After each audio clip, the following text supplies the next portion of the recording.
Hello friends, Vishnu Shalini latest review. Shalini അറ്റൻഡറോട് ചോദിക്കുക, സൂപ്രണ്ടിനെ കണ്ടാൽ വല്ലതും സാധിച്ചു തരുമോ? പിന്നെ ഇല്ലേ, അദ്ദേഹത്തെ പോലെ തങ്കപ്പെട്ട മനുഷ്യരുണ്ടോ? പാവങ്ങളുടെ കണ്ണുനീരിന് മുന്നിൽ മനസ്സലിയുന്നവനുമാ. പിന്നെ കാര്യങ്ങളൊക്കെ സാധിച്ചു കഴിയുമ്പോഴേ എന്നെ ഒന്ന് ഗവനിച്ചേക്കണേ.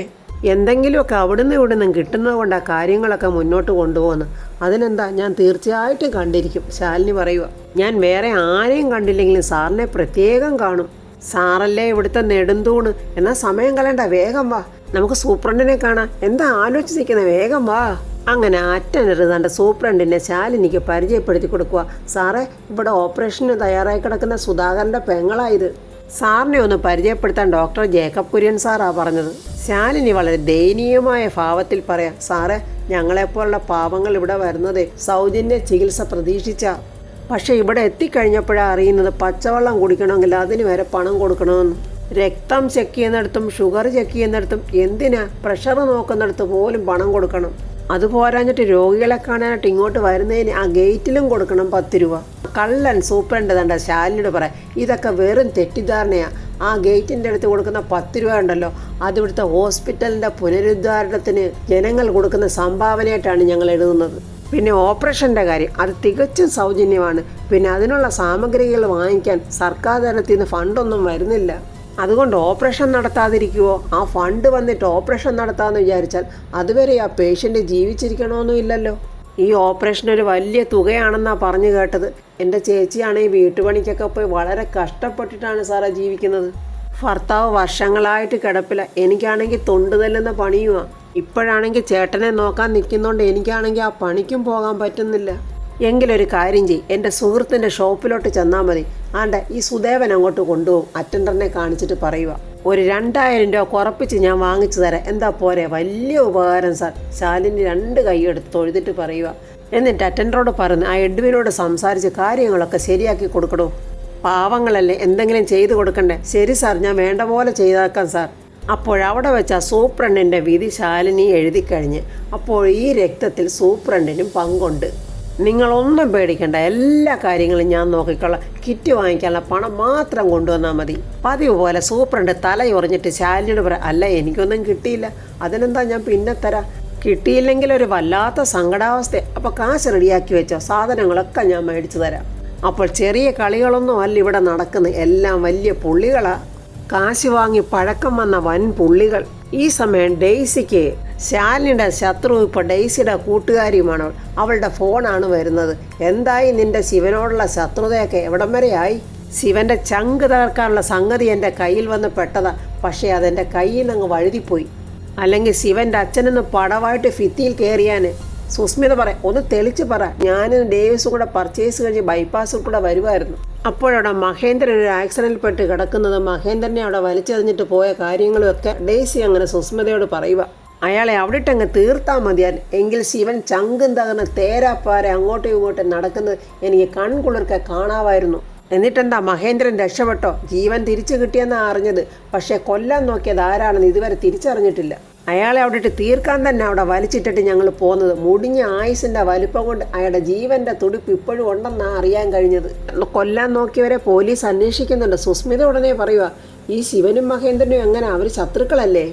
അതെ ചേച്ചി, എങ്കിൽ നമുക്കൊരു കളി കളിക്കാം. ശിവൻ സ്വപ്നത്തിൽ പോലും പ്രതീക്ഷിക്കാത്ത ഒരു കളി. അങ്ങനെ ശിവനെതിരെ എന്തൊക്കെയോ ഒരു കള്ളക്കളികൾ താണ്ട സുസ്മിത ഡെയ്സിക്ക് പറഞ്ഞു കൊടുക്കുവാണ്. എൻ്റെ ചേച്ചി, ഇതൊക്കെ ആരെങ്കിലും വിശ്വസിക്കുമോ? അതിനുള്ള തെളിവുകളൊക്കെ ആ സോമശേഖരൻ ചെയ്തോളും. സോമശേഖരനാണെങ്കിൽ എങ്ങനെയെങ്കിലും ശിവനെ പൂട്ടാനായിട്ട് നടക്കുക. അപ്പോൾ കാര്യങ്ങൾ ഇപ്പം തന്നെ അങ്ങോട്ട് തുടങ്ങിക്കുമോ? നമുക്ക് നഷ്ടപ്പെടുത്താൻ സമയങ്ങളില്ല. പക്ഷെ ചെയ്തു തീർക്കാനാണെങ്കിൽ ഒരുപാട് കാര്യങ്ങളുണ്ട്. അപ്പോൾ പുതിയ തന്ത്രങ്ങൾക്ക് ഞാൻ നിനക്ക് ഭാവുകങ്ങൾ നേരുന്നു. ഇതൊരു ന്യൂക്ലിയർ ബോംബാ, ശിവൻ്റെ ചങ്കിൽ തന്നെ തറയ്ക്കണം. അങ്ങനെ ആ കൊലകാരി ഈ കൊലകാരിക്ക് വേണ്ട ഉപദേശങ്ങളൊക്കെ കൊടുത്തു കഴിഞ്ഞു.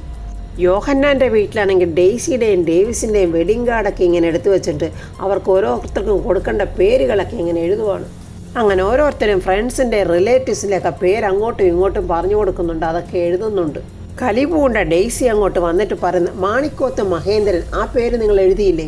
ആദ്യത്തെ കല്യാണ വിളി അവിടെ തന്നെ തുടങ്ങട്ടെ. അപ്പോൾ യോഹന്നാൻ പറയും, അത് കൊള്ളാം, നീ അയാളെ പാതി ജീവനോട് അവിടെ ഇട്ടതും പോരാ, അയാളെ ഇനി കൊല്ലാൻ കൂടിയാണോ നീ വിളിക്കുന്നത്? അപ്പൻ എന്തുവായി പറയുന്നത്? ഞാനാണോ മാണിക്കോത്ത് മഹേന്ദ്രനെ ആ പരുവത്തിലാക്കിയത്? അത് അയാളുടെ മകൻ ശിവനല്ലേ? അപ്പോൾ തന്ത്രങ്ങൾ പ്രയോഗിക്കാൻ തുടങ്ങി. സ്വന്തം തന്തയെ കൊല്ലാൻ നോക്കിയത് അയാളുടെ മകൻ തന്നെയാണ്. ദൃക്സാക്ഷികളൊക്കെ ഉണ്ടാവും. അതിനുള്ള പണിയൊക്കെ ഞാൻ എടുത്തിട്ടുണ്ട്. അപ്പോഴാണ് യോഹന്നാനും എല്ലാവർക്കും മനസ്സിലായത് ഡെയ്സിയുടെ ഓരോ കള്ളക്കളിയാണ്.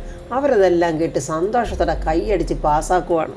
അത് കൊള്ളാവടി മോളെ, അപ്പനും മോനും തമ്മിൽ വാളെടുക്കാൻ ഇതിൽ പരം ഒരു പണി ഇനി വേണ്ട. എന്തായാലും ഇത് കലക്കി. ഹോസ്പിറ്റലിൽ നിന്ന് മഹേന്ദ്രൻ ഇറങ്ങിയാൽ മഹേന്ദ്രൻ തന്നെ എടുത്തോളും ശിവന്റെ തല. ഡേവിസ് ചോദിക്കുക, ഈ തന്ത്രങ്ങളൊക്കെ നിന്റെ തലയിൽ ഉദിച്ചതാണോ അതോ എവിടുന്നെങ്കിലും നീ കടമെടുത്തതാണ്? എന്തായാലും അതൊക്കെ അവസാനം ചെന്ന് നിൽക്കുന്ന മാണിക്കോത്ത് കുടുംബത്തിന്റെ അടിത്തറയിൽ തന്നെ. സുസ്മിതയുടെയും ഡേയ്സിന്റെയും പണി തുടങ്ങിക്കഴിഞ്ഞ്. ദാണ്ട മഹേന്ദ്രനെ കാണാൻ സോമശേഖരൻ പോലീസ് ഹോസ്പിറ്റലിൽ എത്തിക്കഴിഞ്ഞ്. എങ്ങനെയുണ്ട് സാറേ, സുഖമായോ? ഈ അപകടം എങ്ങനെയാണ് സാറേ ഉണ്ടായത്? അതെനിക്ക് രാത്രി നെഞ്ചുവേദന വന്നപ്പോൾ ഞാൻ ഹോസ്പിറ്റലിലോട്ട് വന്നതായിരുന്നു. പക്ഷേ പണി നടക്കുന്ന ആ സ്ഥലത്ത് വന്നപ്പോൾ കാറിൻ്റെ നിയന്ത്രണം അങ്ങ് പോയി. എവിടെയോ ഇടിച്ച് കയറ്റിയതായിട്ട് ഓർമ്മയുണ്ട്. പിന്നൊന്നും എനിക്ക് അങ്ങോട്ട് ഓർമ്മയില്ല. മക്കളുടെ ഭാഗ്യം കൊണ്ട് ഒന്നും സംഭവിച്ചില്ല. അങ്ങനെ തീർത്തും പറയല്ലേ സാറേ. മക്കളുടെ ഭാഗ്യം കൊണ്ടൊന്നും പറയല്ലേ. മക്കളുടെ പ്രവൃത്തി കൊണ്ടാണ് ഇവിടെ വന്ന് എത്തിയതെന്ന് മനസ്സിരുത്തി പറയുന്നതാണ് നല്ലത്. നിങ്ങൾ പറയുന്നത് എനിക്ക് മനസ്സിലായില്ലെന്ന് മഹേന്ദ്രൻ പറയുമ്പോൾ ഉദ്ദേശിച്ച ആളിൻ്റെ പ്രവൃത്തി കൊള്ളാം, പക്ഷേ ഫലം കണ്ടില്ല. അങ്ങനെയാണ് എനിക്ക് മനസ്സിലാക്കാൻ കഴിയുന്നത്. എനിക്ക് സംഭവിച്ചത് ആക്സിഡൻ്റ് അല്ലെന്നാണോ നിങ്ങൾ പറയുന്നത്? ആക്സിഡൻറ്റ് തന്നെയാണ്. അതിനുശേഷം നടന്ന കാര്യം നാടകീയമായി തന്നെയാണ്. ഒരച്ഛനും ജീവിതത്തിൽ സംഭവിക്കാൻ പാടില്ലാത്ത കാര്യം അതാണ് നിങ്ങളുടെ ജീവിതത്തിൽ സംഭവിച്ചത്. മഹേന്ദ്രൻ പറയുക, നിങ്ങളീ പറയുന്നതൊന്നും എനിക്ക് മനസ്സിലാകുന്നില്ല. എന്തെങ്കിലും പറയാനുണ്ടെങ്കിൽ അതങ്ങോട്ട് തെളിച്ച് പറ. അബോധാവസ്ഥയിൽപ്പെട്ട് കാറിനുള്ളിൽ ഇരുന്ന സാറെങ്ങനെ അപ്പുറത്തുള്ള കുഴിക്കകത്ത് പോയി വീണത്? ആക്സിഡൻറ്റിൽ തെറിച്ച് വീണാലും അവിടെ കാറിൻ്റെ അടുത്ത് തന്നെ വീഴണ്ടേ? ആരും ശ്രദ്ധിക്കാത്ത ആ വലിയ കുഴിയിൽ പോയി എങ്ങനെ വീണ്? ആൾക്കാരുടെ ആരുടെയും കണ്ണിൽപ്പെടാതെ ചോര വാറിന് അവിടെ കിടന്ന് മരിക്കട്ടെന്ന് കരുതിയാണ് കൊണ്ടുവിട്ട ആളിൻ്റെ ലക്ഷ്യം. എങ്കിൽ അവിടെ പോയി കൊണ്ടിട്ടത് ആര്? അന്വേഷണം പോയി നിന്നത് ഞങ്ങളെപ്പോലും ഞെട്ടിച്ച ഒരാളിലാണ്. ആരാ എന്നെ കൊല്ലാൻ നോക്കിയത്? മറ്റാരുമല്ല, സ്വന്തം ചോര തന്നെയാണ്. അതുകൊണ്ടാണ് ഞാൻ പറഞ്ഞത് മക്കളുടെ ഭാഗ്യം കൊണ്ട് ജീവൻ തിരിച്ചു കിട്ടിയെന്ന് പറയല്ലേന്ന്. നിങ്ങൾ എന്തായി പറഞ്ഞു വരുന്നത്? അച്ഛനെ കൊല്ലാൻ നോക്കിയത് സ്വന്തം മകൻ തന്നെയാണ് ശിവൻ.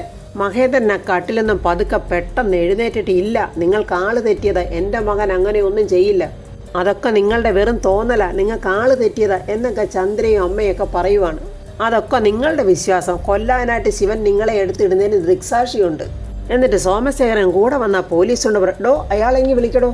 അങ്ങനെ ഒരു കള്ളസാക്ഷിയൊക്കെ റെഡിയാക്കിക്കൊണ്ടാണ് അവർ വന്നിരിക്കുന്നത്. എടോ പറയടോ, കഴിഞ്ഞ രാത്രി താൻ എന്താ കണ്ടത്? സാറേ, ഞാനൊരു വർക്ക്ഷോപ്പ് പണിക്കാരനാണ്. ശിവൻ എൻ്റെ വർക്ക്ഷോപ്പിൽ 1-2 പ്രാവശ്യം വണ്ടി പണിയിക്കാനൊക്കെ വന്നിട്ടുണ്ട്. അതുകൊണ്ട് എനിക്ക് ശിവനെ നന്നായിട്ടറിയാം. അന്ന് വർക്ക്ഷോപ്പിൽ അല്പം പണി കൂടുതലുണ്ടായിരുന്നു. അതാണ് അന്ന് താമസിച്ചത്. അപ്പോഴാണ് ഞാനത് കണ്ടത്. കാറിൽ നിന്നും ശിവൻ സാറിനെ എടുത്ത് കുഴിയിലോട്ടിരുന്നത്. അത് സാറാണെന്ന് എനിക്ക് മനസ്സിലായില്ല. എന്തെങ്കിലും വള്ളിക്കെട്ടാവുമെന്ന് കരുതി ഞാൻ അവിടെ നിന്ന് പോയി. ഞാൻ വ്യക്തമായി കണ്ടതാ സാറേ, ശിവൻ തന്നെ അത് ചെയ്തത്. പാവം മഹേന്ദ്രനും ഭാര്യയും ചന്ദ്രയും എല്ലാം ഇങ്ങനെ ആകെ കൺഫ്യൂഷനിൽ ഇങ്ങനെ വിഷമിച്ച് നിൽക്കുക. ശാലിനി അറ്റൻഡറോട് ചോദിക്കുക, ഈ സർജിക്കൽ സാധനങ്ങളൊക്കെ എവിടുന്നാ കൊണ്ടുവരുന്നത്? ആ സാറിൻ്റെ കൂട്ടുകാരൻ്റെ അടുത്തുനിന്ന് തന്നെയാണ്. ഹോസ്പിറ്റൽ ഉപകരണങ്ങളെല്ലാം ആ സാറിൻ്റെ കൈ കാണും. അപ്പോൾ തീർച്ചയായും ഇവരെല്ലാവരും ചേർന്നുള്ള കൂട്ടുകക്ഷി ബിസിനസ് തന്നെയാണിത്. ഈ ഗിരി സാർ എന്ന് പറയുന്ന ആൾ സൂപ്രണ്ടിൻ്റെ ഫിനാവി തന്നെയാണ്. എഡ്വിൻ സാർ ഇപ്പോൾ സാധനം കൊണ്ടുവരും. അയ്യോ, വാങ്ങിക്കേണ്ട ലിസ്റ്റ് എൻ്റെ കയ്യിലാണ്. അതൊന്നും നമ്മൾ അറിയണ്ട, അതൊക്കെ അവർ കൊണ്ടുവന്നോളും. തരുന്ന സാധനത്തിൻ്റെ പണം മാത്രം നൽകിയാൽ മതി. പിന്നെ ഓപ്പറേഷൻ കഴിഞ്ഞതിന് ശേഷം പൂർണ്ണ സുഖവാനായാൽ രോഗിയെ ഏറ്റുവാങ്ങാം. ഒരു വലിയ മന്ദഹാസ ചിരിയോടെ ദാണ്ട് എഡ്വിൻ വന്നിട്ടുണ്ട് സാധനത്തിൻ്റെ കിറ്റുമായിട്ട്. എഡ്വിൻ സാറേ, ദാണ്ട് ഇവർക്കാണ് കിറ്റ്. ദാണ്ട് ഇതിൻ്റെ കൂടെ ബില്ലും ഉണ്ടേ. സൂപ്രണ്ട് സാർ പറഞ്ഞുകൊണ്ട് 2000 രൂപ കുറച്ചാണ് ഞാൻ ബില്ലിട്ടിരിക്കുന്നത് കേട്ടോ. കുട്ടി എന്നാൽ പൈസ ഞാൻ കൊടുത്തേ. അങ്ങനെ ശാലിനി പൈസയൊക്കെ കൊടുക്കുന്നുണ്ട്. മുഴുവനും ഉണ്ടോ സാറേ എന്ന് അറ്റൻഡർ ചോദിക്കുന്നു. എല്ലാം ഉണ്ടെന്ന് സന്തോഷത്തോടെ പൈസ വാങ്ങിക്കൊണ്ട് ആ എഡ്വിൻ അങ്ങ് പോവാണ്. അപ്പോഴേ ഈ കിറ്റിന് ഡോക്ടറെ ഏൽപ്പിക്കേണ്ടേ? അതൊന്നും വേണ്ട, ഞാൻ പറഞ്ഞില്ലേ, ഇനി എല്ലാം നോക്കുന്നത് ഞങ്ങളാ. അസുഖം ഭേദമാകുമ്പോൾ രോഗിയെ നിങ്ങളും കൊണ്ടുപോയാൽ മതി എന്നും പറഞ്ഞ അറ്റൻഡർ ആ കിറ്റുമായിട്ട് പോവുകയാണ്. ആ സോമശേഖരൻ കള്ളൻ പോലീസ് വന്ന് പറഞ്ഞ കാര്യം ഓർത്ത് മഹേന്ദ്രനും ഭാര്യയും മോളും എല്ലാം ആകെ കൺഫ്യൂഷനിൽ ഇങ്ങനെ മൂലക്കിങ്ങനെ ഇരിക്കുവാണ്. ആ സമയത്ത് തൻ്റെ ജീപ്പിൽ നമ്മുടെ ശിവൻ അങ്ങോട്ട് വരുന്നുണ്ട്. അച്ഛാ എന്ന് വിളിച്ചുകൊണ്ട് ഓടി വരുവാണ് ശിവൻ. മഹേന്ദ്രൻ ചോദിക്കുക, നീ എന്നെ കൊല്ലാൻ വന്നതാണോടാ? അച്ഛാ എന്തായി പറയുന്നത്? പിന്നെ എങ്ങനെ ഞാൻ പറയണോടാ? എടുത്തെന്നെ നീ ആ കുഴിയിലോട്ട് ഇട്ടപ്പോൾ കഴുത്ത് ഞെരിച്ചങ്ങ് കൊന്നിരുന്നെങ്കിൽ നീ ഉദ്ദേശിച്ച കാര്യങ്ങളൊക്കെ എളുപ്പം അങ്ങ് നടക്കുമായിരുന്നല്ലോ. എന്തു പറ്റിയതാടാ? ധൃതി കൂടിപ്പോയോ അതോ ആരെങ്കിലും കാണുമെന്നുള്ള ഭയം കൂടിപ്പോയോ? എടുത്ത പണി നല്ല കൃത്യമായിട്ട് ചെയ്യേണ്ടേടാ, അല്ലെങ്കിൽ പിന്നെ ഇങ്ങനെ സങ്കടപ്പെട്ട് വന്ന് നിൽക്കേണ്ട കാര്യം വരില്ലായിരുന്നല്ലോ. അമ്മ, അച്ഛൻ എന്തൊക്കെയായി പറയുന്നത്? ഞാൻ അച്ഛനെ അങ്ങനെയൊക്കെ ചെയ്യുമെന്ന് അമ്മയ്ക്ക് തോന്നുന്നുണ്ടോ? ശിവന്റെ അമ്മയും ആകെ സംശയത്തിങ്ങനെ നിൽക്കുവാണ്. എനിക്കപ്പോൾ അന്നേരം ബോധമുണ്ടായിരുന്നില്ലല്ലോ. അച്ഛനെ ഇതാരോ പറഞ്ഞ് തെറ്റിദ്ധരിപ്പിച്ചിരിക്കുക. മോനെ ശിവ, മക്കൾ തന്നോളമാകാൻ ഏതൊരച്ഛനും ആഗ്രഹിക്കും. അത് അഹങ്കാരത്തോടെ തൻ്റെ മകൻ തന്നോടൊപ്പം ആയി എന്ന് മറ്റുള്ളവരെ കാണിക്കാൻ വേണ്ടിയാ. പക്ഷേ മകൻ വളർന്ന് അച്ഛൻ്റെ ജീവനെടുക്കാനുള്ള ആരാച്ചാരായി മാറിയെന്നുള്ളത് ഞാൻ ഏത് രീതിയിലാടാ പറയേണ്ടത്? അമ്മേ, അച്ഛൻ പറയുന്നത് കേട്ടില്ലേ? മിണ്ടരുതടാ നീ എന്തിനാടാ ഇങ്ങോട്ട് വന്നത്? നിന്റെ അച്ഛൻ ചത്തോന്നറിയാനാണോ? അമ്മേ, നിങ്ങൾ കാര്യം അറിയാതെ ഞാൻ മധുരയ്ക്ക് എനിക്കൊന്നും കേൾക്കണ്ടാടാ നീ പറയുന്നത്. നീ ഇനി എന്നെ അമ്മയെന്ന് വിളിക്കണ്ട. ഈ അച്ഛനോട് കാണിക്കാത്ത സ്നേഹമൊന്നും ഇനി എന്നോട് നീ കാണിക്കണ്ട. അച്ഛനെ കൊല്ലാൻ നടക്കുന്ന മകനെ എനിക്കും വേണ്ട. ഈ മുറിയിൽ നീ ഇറങ്ങിപ്പോടാ വെളിയിലോട്ട്. നിന്നോട് ഇറങ്ങിപ്പോകാനാ പറഞ്ഞത്. ചന്ദ്ര പറയുക, അമ്മേ നടന്നത് എന്താണെന്ന് ചേട്ടനൊന്ന് പറയട്ടെ. വേണ്ടടി, എനിക്ക് എൻ്റെ ഭർത്താവ് തന്നെ വലുത്. അത് കഴിഞ്ഞേ മക്കളുള്ളു. എങ്ങനെയാടാ നിന്നെപ്പോലൊരു അസുരവിത്ത് എൻ്റെ വയറ്റിൽ വന്ന് പിറന്നത്? ഇത്രയും ദുഷ്ടത്തരം എങ്ങനെയാടാ നീ മനസ്സിൽ കൊണ്ട് നടക്കുന്നത്? പാവം ശിവനൊന്ന് വാ തുറന്ന് സംസാരിക്കാൻ പോലും പറ്റുന്നില്ല. പറയിപ്പിക്കുന്ന പോലും ഇല്ല അവർ. അച്ഛനെ മാത്രമാക്കണ്ടല്ല, നീ എന്നെയും കൂടെ അങ്ങ് കൊല്ലട എന്ന് പറഞ്ഞ് ശിവന്റെ കൈ പിടിച്ച് അവരുടെ കഴുത്തിലിട്ട് വെച്ചിങ്ങനെ അമക്കുവാണ്. നീ ഇനി മേലല്ല അമ്മയെന്ന് വിളിച്ച് വരികയേ വേണ്ട. എനിക്കിങ്ങനൊരു മകനില്ല, ഇറങ്ങിപ്പോടാവില്ലേ. ശിവന്റെ ഷർട്ടിന്റെ കോളറെ പിടിച്ച് വലിച്ച് അവന്റെ അമ്മ അവനെ പുറത്തോട്ട് തള്ളി എറിയുവാണ്. ചന്ദ്ര ഓടി വന്ന് ശിവനോട് പറഞ്ഞു, ചേട്ടനാണ് അച്ഛനെ കൊല്ലാൻ നോക്കിയെന്നൊക്കെ ആ പോലീസുകാരൻ പറഞ്ഞു. ഞാൻ എന്തിനാ ചന്ദ്ര അച്ഛനെ കൊല്ലാൻ നോക്കേണ്ടത്? ചേട്ടനുള്ള ദേഷ്യം അയാൾ മുതലെടുത്തതാ ചേട്ടാ. ഇല്ലെങ്കിൽ അയാൾ ഇങ്ങനെയൊക്കെ പറഞ്ഞുണ്ടാക്കോ? ഇതൊക്കെ കേട്ടിട്ട് അച്ഛനും അമ്മയും വിശ്വസിച്ചല്ലോ മോളെ. അതോർക്കുമ്പോഴാ. എങ്ങനെ വിശ്വസിക്കാതിരിക്കും? തെളിവ് സഹിതമല്ലേ സോമശേഖരൻ കാര്യങ്ങളൊക്കെ പറഞ്ഞ് അച്ഛൻ്റെ അടുത്ത് വിശ്വസിപ്പിച്ചത്. എന്ത് തെളിവാ മോളെ? ചേട്ടൻ അച്ഛനെ കൊല്ലാൻ വേണ്ടി ആ വലിയ കുഴിയിലോട്ട് പൊക്കി എറിയുന്നത് കണ്ടെന്ന ആ വർക്ക്ഷോപ്പുകാരൻ സജീവൻ മൊഴി കൊടുത്തിരിക്കുന്നത്. പച്ചക്കള്ളവാ മോളെ ഇതൊക്കെ ആ സോമശേഖരൻ കാശ് കൊടുത്ത് പറയിപ്പിക്കുന്ന. എന്തായാലും അയാൾ ഉദ്ദേശിച്ച കാര്യം നടന്നില്ലേ? ഇപ്പോഴിതിൽ പെട്ടുപോയത് ചേട്ടനല്ലേ? ചേട്ടനെ എന്നേക്കുമായി വീട്ടിൽ നിന്ന് അകറ്റുക, അതായിരുന്നു അവരുടെ ലക്ഷ്യം. അതിലവർ വിജയിക്കുകയും ചെയ്തു. എല്ലാം അറിയുന്ന അമ്മ പോലും എന്നെ തള്ളിപ്പറഞ്ഞല്ലോ മോളെ. അതിലാ എൻ്റെ സങ്കടം. ഇനിയിപ്പോൾ അച്ഛനെയും അമ്മയും കാര്യങ്ങൾ പറഞ്ഞ് ബോധ്യപ്പെടുത്തുക, അതേ ഞാൻ നോക്കിയിട്ടൊരു മാർഗമുള്ളൂ. കാര്യങ്ങൾ ബോധ്യപ്പെടുത്താൻ അവർ സമ്മതിക്കുമോ? നീ കണ്ടതല്ലേ അവരുടെ പ്രകടനമൊക്കെ. അമ്മ എന്നെ കൊന്നില്ലെന്നേ ഉള്ളൂ. കയ്യിലെത്തുന്ന ഭാഗത്തിൽ ആയുധങ്ങളൊന്നും കിട്ടാതിരുന്നത് എൻ്റെ ഭാഗ്യം. ചേട്ടൻ്റെ സത്യാവസ്ഥ ചേട്ടൻ ബോധ്യപ്പെടുത്തണ്ടേ? എന്തിനാ ഇനി ഇതിൻ്റെയൊക്കെ ആവശ്യം? സ്വന്തം മകൻ അങ്ങനെ ചെയ്യില്ലെന്ന് വിചാരിച്ചാൽ തീരാവുന്ന പ്രശ്നമേ ഉള്ളൂ. അതിലാദ്യം മക്കളെ വിശ്വസിക്കണം, മക്കളുടെ നന്മയെ വിശ്വസിക്കണം. മറ്റുള്ളവർ പറയുന്ന കേട്ടിട്ടല്ല മക്കളെ വിലയിരുത്തേണ്ടത്. സ്വയം മനസ്സിലാക്കണം. അതിന് മക്കളെ സ്നേഹിക്കുന്ന ഒരു മനസ്സുണ്ടാകണം. നമ്മുടെ അച്ഛനും അമ്മയ്ക്കും അതില്ല. അതെന്നവർക്കുണ്ടാകുന്ന അന്നേ അവർക്ക് കാര്യങ്ങളൊക്കെ ബോധ്യപ്പെടും. ഇല്ലെങ്കിൽ അതുവരെ എൻ്റെ സ്ഥാനം പടിക്ക് പുറത്തു തന്നെ ആകട്ടെ. മുടിയനായ പുത്രൻ എന്നാണല്ലോ പറയുന്നത്. അപ്പോൾ പിന്നെ വീടിനകത്ത് നിൽക്കേണ്ട ആവശ്യമില്ലല്ലോ. എന്നാലും വർക്ക്ഷോപ്പുകാരൻ സജീവനെ ചേട്ടനൊന്ന് കാണണേ. എന്ത് വാങ്ങിയിട്ടായാലും അവൻ ഇങ്ങനൊരു നുണ എഴുന്നള്ളിപ്പിക്കാൻ പാടില്ലായിരുന്നല്ലോ. സോമശേഖരന് മാത്രമായിട്ട് തീർക്കാനുള്ള കുറേ കണക്കുകളുണ്ട്. അതിനോടൊപ്പം തന്നെ സജീവനുള്ളതും ഞാൻ തീർത്തോളാം. എൻ്റെ ദേഹത്ത് കത്തിവെച്ചവരെ ഞാൻ ചിലപ്പോൾ വെറുതെ വിട്ടേക്കും. എൻ്റെ കുടുംബത്തിൽ കയറി കത്തിവെച്ചവരെ ഞാൻ കാണേണ്ട രീതിയിൽ തന്നെ കാണും. അത് ചങ്കിൽ കത്തി കുത്തി ഇറക്കുന്ന പോലെയാണ്. അങ്ങനെ ഹോസ്പിറ്റലിൽ സുധാകരൻ്റെ ഓപ്പറേഷൻ കഴിഞ്ഞ് ഡോക്ടർ വന്നിട്ട് പറയുന്നു, ഓപ്പറേഷൻ സക്സസ് ആണ്. ഇനി സുധാകരൻ എഴുന്നേറ്റ് നടക്കും. 1-2 മാസത്തെ താമസം ഉണ്ടാവും പൂർണ്ണമായിട്ട് സുഖമാകും. ഇതൊക്കെ ശാലിനിയോടാണ് പറയുന്നത്. സുധാകരൻ്റെ ഭാര്യയും കുഞ്ഞും നമ്മുടെ കാഹളം കുമാരനും അവിടെ നിൽക്കുന്നുണ്ട്. എല്ലാ ഈശ്വരാനുഗ്രഹമാണ്. ഇങ്ങനെ ഒരു വാക്ക് കേൾക്കുന്ന ഒട്ടും പ്രതീക്ഷിച്ചതല്ലല്ലോ. കാഹളം പറയുവാണ്. എല്ലാവരുടെയും പ്രാർത്ഥന സർവേശ്വരൻ കേട്ടുവെന്ന് വിചാരിച്ചാൽ മതി എന്ന് പറഞ്ഞിട്ട് ഡോക്ടർ പോകാനൊരുങ്ങുക. ശാലിനി അപ്പോൾ വലിയ വിനയത്തോടെ ഡോക്ടറെ വിളിച്ചിട്ട്, ഡോക്ടറെ, ഞങ്ങൾ എന്തെങ്കിലും ചെയ്യേണ്ടതായിട്ടുണ്ടോ ഈ സന്തോഷത്തിന്? ഡോക്ടർക്കും ഒരു സന്തോഷത്തിന് എന്തെങ്കിലും ഞങ്ങൾ തരണ്ടേ എന്നെങ്ങനെ ചോദിക്കുവാണ്. എനിക്കൊന്നും വേണ്ട. എൻ്റെ പ്രതിഫലമെന്ന് പറയുന്നത് ഞാൻ ചെയ്യുന്ന സേവനം തന്നെയാണ്. ഒരു രോഗിയെ രക്ഷപ്പെടുത്തുമ്പോൾ കിട്ടുന്ന പുണ്യം, അത് മാത്രം മതി എനിക്ക്. മറ്റൊന്നും ഞാൻ പ്രതീക്ഷിക്കുന്നില്ല. പിന്നെ നിങ്ങളുടെ പ്രാർത്ഥന, ആയുസ്സും ആരോഗ്യവും ഉണ്ടെങ്കിലല്ലേ എനിക്കിങ്ങനെ പാവങ്ങളെ ശുശ്രൂഷിക്കാൻ പറ്റൂ. കാഹളം പറയാം, ഡോക്ടർക്ക് എന്തായാലും ആയുസ് കൂടുതലാന്നേ. അത്രയ്ക്ക് വലിയ സേവനമാണല്ലോ സാറ് പാവങ്ങൾക്ക് വേണ്ടി ചെയ്യുന്നത്. കുമാരനേട്ടനെ പോലുള്ളവരായി ഈ നാടിൻ്റെ മാർഗദീപങ്ങൾ. ഞങ്ങളെപ്പോലുള്ളവർ കാണിക്കുന്ന കാരുണ്യം നന്മയും ജനങ്ങളിലേക്ക് എത്തിക്കേണ്ടത് നിങ്ങളെപ്പോലെയുള്ളവരാ. ശാലിനി പറയാം, ഡോക്ടർ ശരിക്കും പാവങ്ങളുടെ ഒരു വഴികാട്ടിയ. എന്താ കുട്ടിയുടെ പേര്? സീത. നല്ല പേര്. പിന്നെ ഞാൻ പറഞ്ഞു വന്നത്, ഞാൻ ഇതുപോലെ ഒരു സർക്കാർ ആശുപത്രിയിൽ നിൽക്കേണ്ട ആളല്ല. പാവപ്പെട്ട ആൾക്കാരെ നോക്കാൻ വേണ്ടി മാത്രം ഞാൻ ഇതുപോലുള്ള ഹോസ്പിറ്റൽ ചോദിച്ച് മേടിച്ചതാണ്. അതുകൊണ്ടാണ് ആതുര ശുശ്രൂഷ രംഗത്ത് സംസ്ഥാന സർക്കാരിൻ്റെ ഏറ്റവും നല്ല ജനപ്രിയ ഡോക്ടർക്കുള്ള അവാർഡ് എനിക്ക് നേടാൻ കഴിഞ്ഞത്. സീതയുടെ വീട് ഇവിടെ തന്നെയാണോ, ഈ സിറ്റിക്കകത്ത്? അതെ, ഈ സിറ്റി തന്നെ ഭരിക്കുന്നത് ഞാനല്ലേ. ഡോക്ടർ ഒപ്പം ചോദിക്കും, അതെന്താ അങ്ങനെ പറഞ്ഞത്? കാഹളം പെട്ടെന്ന്. അത് ഡോക്ടറെ, മുനിസിപ്പാലിറ്റിയിലേ അടിച്ചു വരാനൊക്കെ ഈ സീത പോവും, അതുകൊണ്ട് പറഞ്ഞതാ. എന്നാൽ പിന്നെ എന്തെങ്കിലും ആവശ്യമുണ്ടെങ്കിൽ സുധാകരനെയും കൂട്ടി എൻ്റെ അടുത്ത് വരണം കേട്ടോ. എന്നാൽ ഞാൻ പൊയ്ക്കോട്ടെ.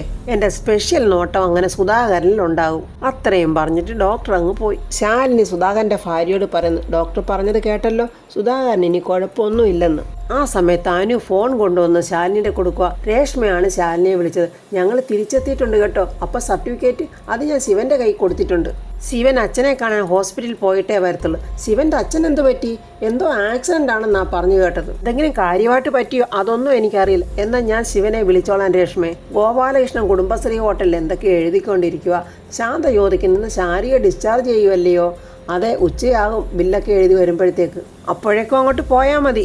അപ്പോൾ ഫ്രണ്ട്സ്, ശാലിനി ശിവനെ വിളിച്ച് കാര്യങ്ങൾ അന്വേഷിക്കുമ്പോൾ മഹേന്ദ്രനുണ്ടായ അപകടത്തെക്കുറിച്ചും അതിൻ്റെ കാരണക്കാരൻ ശിവനാണെന്ന് പോലീസുകാരൻ സോമസുന്ദരൻ പറഞ്ഞുണ്ടാക്കിയതും അതൊക്കെ ശാലിനി അറിയും.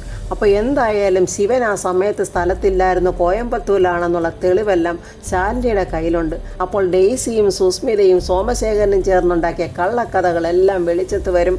മാണിക്കത്ത മഹേന്ദ്രൻ സ്വന്തം തെറ്റ് മനസ്സിലാക്കി ശിവനെ വീട്ടിലോട്ട് വിളിക്കുമെന്നുള്ള പ്രതീക്ഷയോടെ അടുത്ത റിവ്യൂമായി നമുക്ക് നാളെ കാണാം. എൻ്റെ ഈ റിവ്യൂ ഇഷ്ടപ്പെട്ടാൽ ലൈക്കും കമൻസും സബ്സ്ക്രൈബ് ചെയ്യാത്തവർ സബ്സ്ക്രൈബ് ചെയ്യണേ.